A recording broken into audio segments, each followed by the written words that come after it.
tan fácil como hacer un clic. Este podría ser uno de los mejores argumentos para que el usuario que intenta introducirse en el mundo de las reflex se decidiera a comprar la Canon 1100D.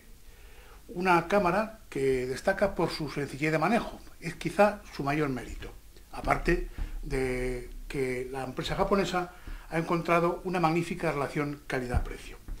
Una cámara que tiene todos los mandos perfectamente visibles, perfectamente al alcance del usuario, incluso el que está menos iniciado, y que además cuenta con una gran pantalla en la que podemos ver todos esos datos. El ISO, la sensibilidad evidentemente, el tipo de foto que queremos hacer, e incluso elegir una serie de funciones sencillas, como pueden ser pues si es monocromo, una imagen que podemos elegir, de paisaje, de deportes, en fin, todo lo que se nos pueda ocurrir. Es una cámara pensada para aquellos que quieren empezar, para aquellos que quieren iniciarse en el mundo de reflex, como ya he dicho, pero también vale para los profesionales, para los que quieren disfrutar de una cámara Canon, para los que además no quieren invertir mucho dinero en estos tiempos de crisis.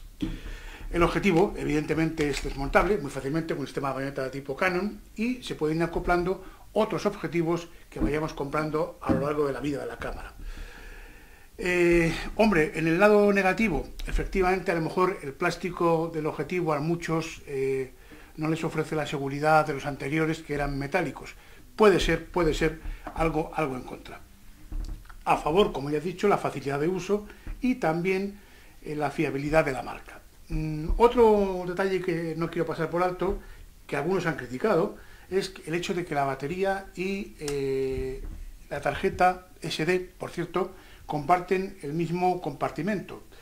La batería se quita muy fácilmente, simplemente hacer un clic, es una batería pequeñita, no pesa mucho.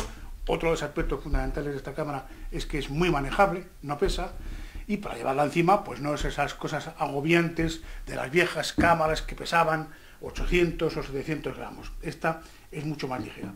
Estos serían, en definitiva, unos buenos argumentos para, a la hora de decidirse por una cámara reflex, para empezar, nos haría comprar la Canon 1100D. El precio, pues máximo viene a estar en aproximadamente unos 400 euros, pero se puede conseguir por bastante menos, incluso por 350 en algún sitio la hemos visto. Y poco más se puede añadir en un momento como este, en el que hay que ahorrar, en el momento de austeridad. La Canon puede servir perfectamente para un comienzo. Gracias.